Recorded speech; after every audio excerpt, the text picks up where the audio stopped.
अस्सलाम वालेकुम नाज़रीन, आप देख रहे हैं उर्दू पॉइंट और मैं हूं आपका मेज़बान मलिक अली रज़ा। इस वक्त मौजूद हूं F9 पार्क में। महंगाई के खिलाफ तहरीक इंसाफ का एहतजाजी मुजाहरा यहाँ पर जारी है और इस वक्त हमारे साथ कुछ बुजुर्ग शहरी मौजूद हैं जो अपने हाथों में प्ले कार्ड्स उठाकर यहाँ पर पहुँचे हैं और इनसे हम जानते हैं कि इन प्ले कार्ड्स पर इनका क्या मकसद है और यहाँ पर जो आए हैं, यहाँ आने का सबसे बड़ा मकसद इनका क्या था। सर मुझे बताइएगा, आपने जो प्ले कार्ड उठाया हुआ है इस हवाले से मुझे बताएं कि इस प्ले कार्ड की असल वजह क्या थी और यहाँ पर आपके आने की असल वजह क्या है। वजह ये जी कि बेगर्स कैन बी चूज़र, ठीक है, और कैन बी लीडर।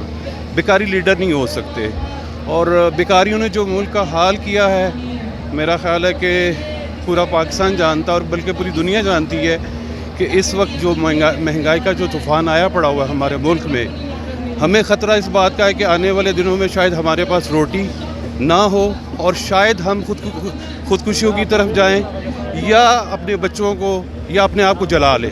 हमारे पास शायद ये ऑप्शन होगा आने वाले। क्या मशवरा देना चाहेंगे जो हुकूमत है, किस तरह से महंगाई को ख़त्म करें या क्या करें, क्या आप मशवरा देना चाहते हैं? बेकारियों के लिए कोई मशवरा नहीं है। बेकारियों को पता है उन्होंने क्या करना है, वो अंडरस्टैंडिंग से आए हैं, उनको पता है उन्होंने क्या करना है। उनके पास कुछ भी नहीं करने के लिए, नेवर हैव, कुछ भी नहीं उनके पास। जी नाज़रीन, इस वक्त हमारे साथ एक और बुजुर्ग शहरी मौजूद है, उनके हाथ में भी प्ले कार्ड उठाया हुआ है जैसे कप्तान आपकी ज़रूरत को सलाम। सर मुझे बताइएगा कि कहाँ से आपका ताल्लुक़ है, कहाँ से आप आए हैं जो आपने हाथ में प्ले कार्ड उठाया हुआ है, इसकी यहाँ पर आने की असल वजह क्या थी? बिस्मिल्लाहिर्रहमानिर्रहीम, अस्सलाम वालेकुम। मैं हुमायूं इस्लामाबाद से हूँ, ठीक है जी। और ये आने का मकसद ये है कि महंगाई के ख़िलाफ़ जो इस तरह इन लोगों ने करप्ट हुकूमत जो इम्पोर्टेड गवर्नमेंट बैठी है, इन्होंने तबाही जो मचाई है आगे, इसके ख़िलाफ़ इसलिए कि आवाम पिस रही है, मर रही है। बल्कि इस वक्त गुर्बत के मारे घी के आप देखें, पेट्रोल की वजह से कहाँ पर चला गया पेट्रोल। इन्होंने अभी मेरे ख्याल से शायद 270 रुपये करेंगे, वैसे ही लोगों को मार देंगे ये। इनसे हमारी जान छुड़वाएँ।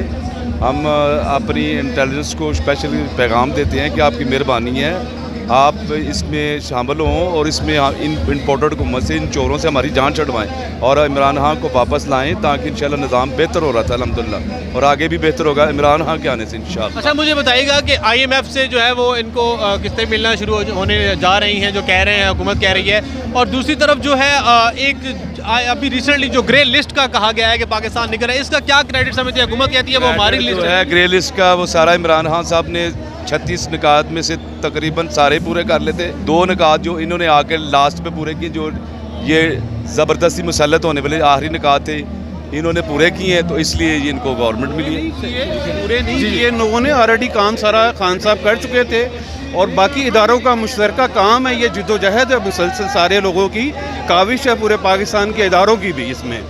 मगर ये कि इनके लिए यही है कि ये खुदारा ये लोग खुद चले जाएं वापस। अगर ये समझते हैं कि ये मुल्क के हमदर्द हैं, अगर इनमें इंसानियत या पाकिस्तानियत है 1%, तो इनको चाहिए ये वापस चले जाएं, हम पे रहम करें, पाकिस्तानी कौम पे ये रहम करें, बिल्कुल रहम करें और ये चले जाएं छोड़ छाड़ के और इलेक्शन की तरफ फ़ौरन चले जाएं, वरना तबाही के अलावा हमें तो कुछ नज़र नहीं आ रहा। सर मौजूदा हुकूमत कह रही है कि हमारे पास रिजर्व कम है, पैसा नहीं है हमारे पास। अगर इलेक्शन हो भी जाते हैं और नई हुकूमत में फ़र्ज़ करें इमरान खान साहब आ भी जाते हैं, तो कैसे ओवरकम होगा ये सारी चीज़ें? सर बात ये कि इनको कोई पैसा नहीं देगा बाहर की दुनिया से मौजूदा हुकूमत को, और ख़ान साहब की रिप्यूट चूँकि बेसिक इंटरनेशनली बहुत हाइप है और इस वजह से उनके ऊपर इतमाद किया जा सकता है, क्योंकि जो ख़जाने में ख़ान साहब छोड़ के गए थे वो तो इन्होंने आते सार अपने अल्ले बल्लों में लगा दिए पैसे और सिंगल फिगर पे हमारा रिज़र्व आ चुके हुए हैं।